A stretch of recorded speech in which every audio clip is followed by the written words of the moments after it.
And minutes ago, the Toronto Police Association endorsed our jail not bail bill. We got a spicy house session here. Welcome back to Moose and Loose. My name's David. Today we've got Pierre Poilievre going toe-to-toe mostly with Champagne and Attorney General Sean Fraser because Mark Carney is over in Washington. He's meeting with Donald Trump tomorrow, and now there's reports coming out saying that steel and aluminum tariffs will be dropped. What will Carney be giving in return? I'll get into that in the midst of the house session here. There's a reason why it's steel and aluminum and not autos and the forestry industry. Let's jump into this. So to tee up the House of Commons session here, we've got this one here. Canada aims for steel tariff relief as Carney hopes to improve relationship with Trump, sources say. As you'll hear in the House session here, Pierre mentions the aluminum sector as well. Is it only steel, which further reinforces what's really going on here? Carney and all his buddies, they stick together. The Brookfield buddies, they all stick together. It says here, partial relief from steel tariffs is the modest expectation of the Canadian delegation heading to the White House for Tuesday's meeting between Prime Minister Mark Carney and Donald Trump. Jumping over to the House of Commons, we got Pierre going toe-to-toe here with Sean Fraser. Mark Carney obviously going down to America right now. He's most likely already in Washington, probably doing last-minute adjustments to his knee pads before his meeting with Donald Trump. Speaker, yesterday I met with the head of the Peel Regional Police Union, along with a group of crime victims. Among them was the Faruqi family. Aleem Faruqi rose at night to protect his kids from a home invader who was shot in the throat. He's dead. His brother came out and said the Liberal government should be ashamed of itself for keeping in place Liberal bail that has allowed for 1,600 crimes every single day. We have a motion before the House to get rid of Liberal bail and restore safety to our streets. Will the Prime Minister let it pass? Here, here. Mr. Speaker, obviously, when such violent circumstances arise in communities across the country, it's incumbent upon members of Parliament on both sides of the aisle to condemn them unreservedly. I would remind my honourable colleague some of the laws that he points to in his many promises, including ones pertaining to self-defence, were in fact put into Canada's laws when the Conservatives left held power while Stephen Harper was Prime Minister and the Leader of the Opposition was in his cabinet. Mr. Speaker, moving forward, Conservatives, Liberals and others will see some of the strongest reforms being put in place when it comes to changing the bail system in this country and when it comes to adopting stiffer sentences for serious crimes. This guy is really good at saying a lot of words that don't mean anything. This is another example, just like David Eby, of an incredibly weak man. Just a real disgrace of a politician. Prime Minister promised that he was going to negotiate a win with the president, that he'd have a deal by July 21st. Here we are in October, and tomorrow the Prime Minister is going to the White House to announce this deal. Surely he's not just going for a photo op and to make more excuses. And the Prime Minister's office is already telling the media that there will be the full elimination of tariffs on steel and aluminum. Will he also confirm that this deal that he's announcing tomorrow, this win, will include elimination of tariffs on autos, softwood lumber, Buy America, and all other protectionism against Canada?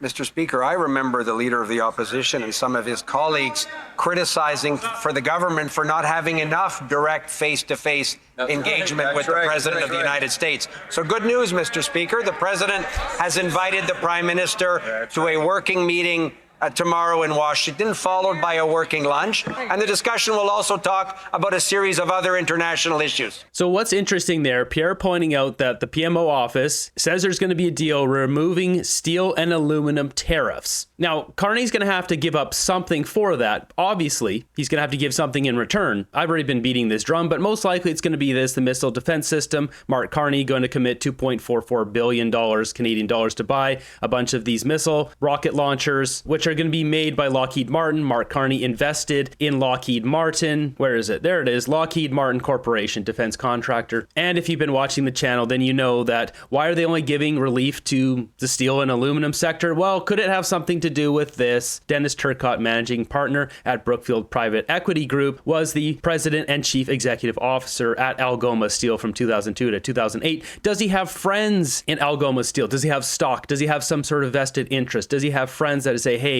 we need a little bit of help here? Carney just gave Algoma Steel a $500 million bailout. You've got this guy directly connected. It says it right here. Right down there, Algoma Steel. If you look at his other parts of his resume, Brookfield Business Partners, and here's Dennis Turcotte right on Brookfield's own website. You can see here brookfield.com, and there's Dennis, the man of the hour. Managing partner, private equity. Dennis Turcotte is a managing partner in Brookfield's private equity group. He focused on operational transformation on some of our larger strategic investments. He joined Brookfield in 2017. He served as a member of Brookfield Asset Management, yada, yada. They even mentioned here, Algoma Steel. It's right on here. He was also Paper Group President, EVP Corporate Development, also chairman of Westinghouse Electric Company, the very same Westinghouse that Mark Carney mentioned before the election, the same one here that Brookfield plus Camco bought into here, Nuclear Services, with Brookfield holding 51.1% shares in an $8.2 billion deal. You can see how these guys are connected, right? Clearly, there's something going on here with Algoma Steel and Dennis Turcotte, which is why that bailout was given to that company, and why there's a steel and aluminum deal being done. Will there be a forestry deal done? Will the forestry industry just continue to get hammered? What about the auto industry? Surely, after promising to negotiate a win, to have a deal by July the 21st, the Prime Minister's not flying all the way to Washington, D.C., just to have lunch. By the sounds of it, that's all they are going to accomplish, Mr. Speaker. We've seen since he promised this win, American tariffs on Canada have doubled. The Prime Minister has caved on counter tariffs, on the digital services tax, and on everything else, and 86,000 Canadians have lost their jobs as a result of his weakness. Surely the Prime Minister will finally keep his promise and come home with a win. What will it be? Mr. Speaker, Canada is currently in the best position of any major trading ally of the United States. But we've said consistently, Mr. Speaker, that we have work to do with our American partners on sectoral tariffs. We have work to do in building an economy in North America that's in the interest of Canadian businesses and Canadian workers. That's exactly the conversation that the Prime Minister will have with the President. And Mr. Speaker, was the Leader of the Opposition suggesting if the President of the United States invites you to go to Washington for a meeting and a working lunch, we should have just said no and hung the phone up? You should stop saying working lunch. It just sounds dumb. It doesn't sound important. Do you not understand the optics of that? No, we're suggesting he actually keep his promise and negotiate a win. You know, the Liberals' excuses are tripping over each other. Last week, the Prime Minister said the American tariffs on Canada are so bad that that's why we have the fastest shrinking economy in the G7, the second highest unemployment, $52 billion of net investment that has fled, 86,000 jobs that have been lost. And now they're saying that we have the best possible position. Which is it? Why is our economy so bad? Because of failed Liberal diplomacy on trade or bad economic management at home? Here, here. Never talk down our workers, we never talk down our industries, and we never talk down our economy. Let me talk to you about good news, Mr. Speaker.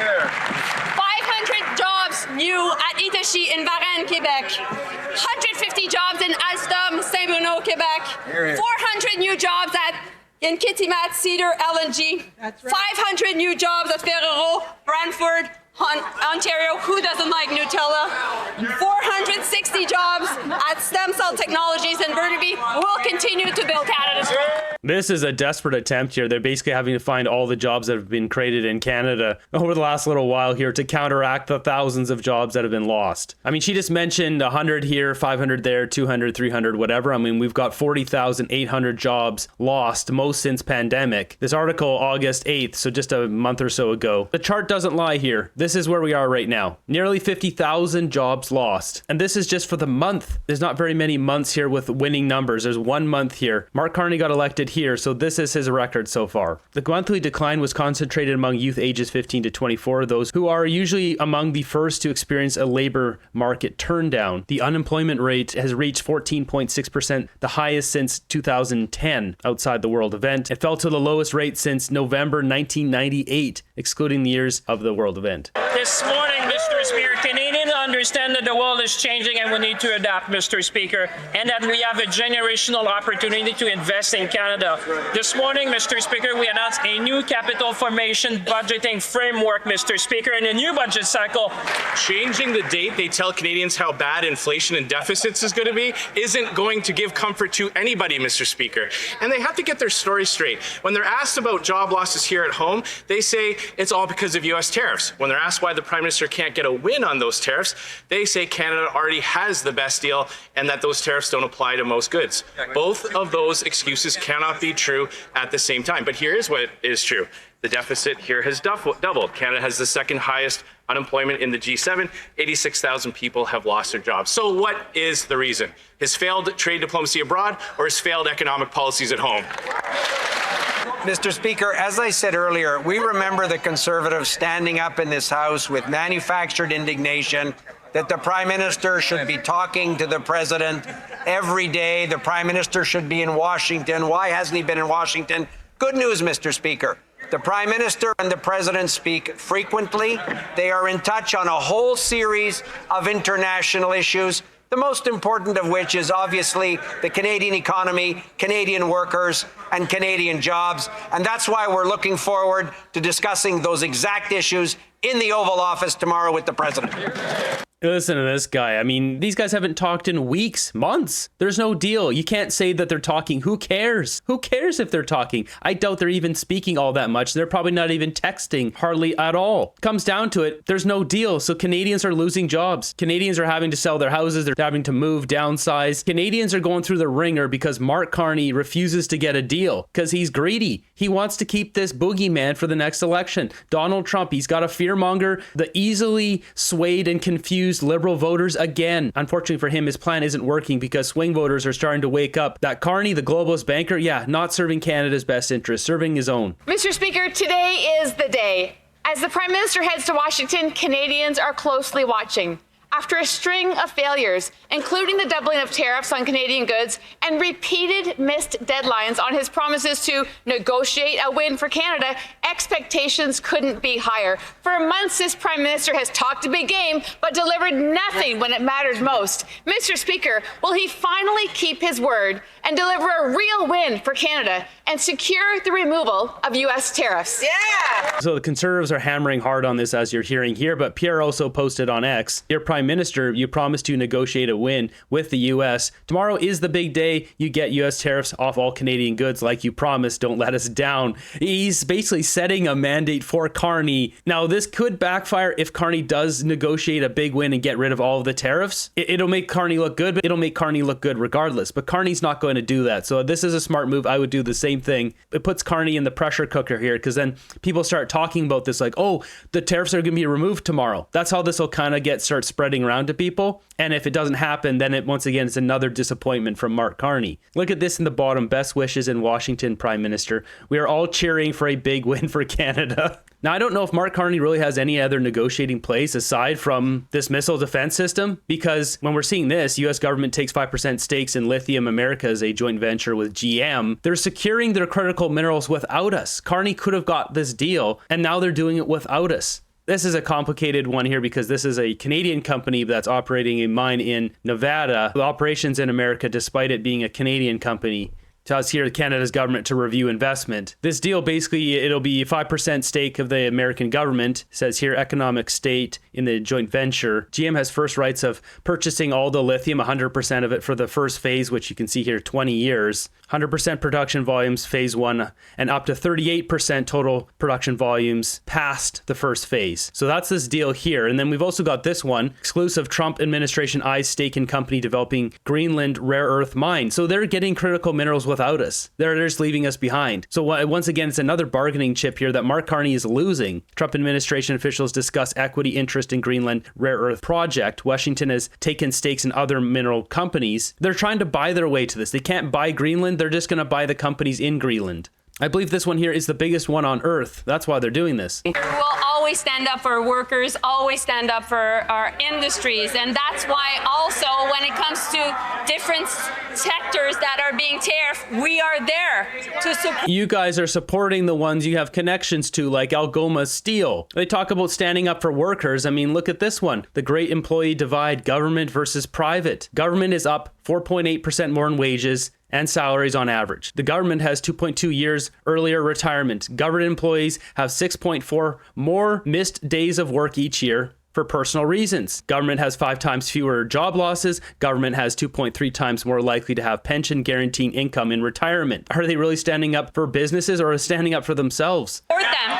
Again, this morning I was on the phone with the CEO of Dofasco, making sure that we're there for our steelworkers. We were also working with Algoma Steel over the weekend, and you know what, Mr. Speaker? Of course you were. Of course you were. Good news, Irving Shipyard will be now buying steel from Algoma in Ontario. Mr. Speaker, this is what... Oh, congratulations. She's wheeling and dealing between the companies now. This is not your job. How about you cancel the BC Ferries contract and get that $1 billion contract back from the communist regime of China? She's an absolute joke. I don't know how this loser ended up in government again. Mr. Speaker, GM is eliminating thousands of jobs in Oshawa, and Stellantis has idled its Windsor plant while sending $10 billion to the United States. Families across Ontario are rightly concerned that the Prime Minister has no plan for Canadian Auto and no plan for impacted workers. Will the Prime Minister bring home a deal for Canadian Auto that eliminates U.S. tariffs? Great question. Not likely. Mr. Speaker, we've been actively engaged with all the CEOs of the D3, Stellantis, GM, and of course Ford, as well as with Honda and Toyota. And we've put in place a remission system to make sure that they would be able to continue their operation and create jobs. Now, we know that the auto sector is facing a challenge. That's why... Yeah, are they creating jobs or are they all leaving? They're going to America. Also, we're engaging with Unifor and the different labor unions. And at the same time, we have now a very important fund of $5 billion to help these plants. We will be there for our auto sector. They're spending money and companies are fleeing Canada. Jobs are being lost. Their plan is not working. Or is it working? Is it going exactly to plan? Next up, we got the Conservatives. They'll be bringing forward a motion to get rid of the Liberals' bail not jail system. And while this session was going on, we have a police force that endorsed the Conservatives. This gets spicy in here. Thompson, Nicola. Mr. Speaker, Liberal policies, Liberal bail have caused a bloodbath of crime throughout Canada. So much of this comes back to the Liberal bail provisions of Bill C-75. But Canadians should not have fear, Mr. Speaker, because we have a jail, not bail bill that we will be voting on today. In fact, Peel, Halton, and minutes ago, the Toronto Police Association endorsed our jail, not bail bill. So, when the Justice Minister says our bill is deficient, will he tell those police associations they're wrong? Yes or no? Thank you, Mr. Speaker. Like I said, we spent this summer consulting with police chiefs across the country, associations. The legislation, the comprehensive legislation that will be coming out in a few weeks is recommended by police agencies across this country, Mr. Speaker. Yeah, which ones? We've got police agencies, specific police agencies endorsing the Conservatives' plan here. It is such a weak response. We talk to people. Don't worry, everyone. This is going to be good. Trust us. Trust us. It'll be better than our awful system that is ruining lives right now. Yeah, right. It contains a lot more than the piece of legislation that is being offered by the Conservatives, Mr. Speaker. Quite frankly, their piece of legislation is weak. It doesn't address all aspects of crime. Everything that Canadians are looking for will be... Yeah, and they know how to address all aspects of crime. Get out of here. These people all need to be fired. The Liberals have no right to talk about safety in Canada and addressing crime. Tell that to the families that have lost family members. The little kid sleeping in his bed where a stray bullet went through and hit him. The father that got pew-pewed in the throat. They have no right to say anything about crime in Canada other than the fact that they are an utter failure and have failed Canadians.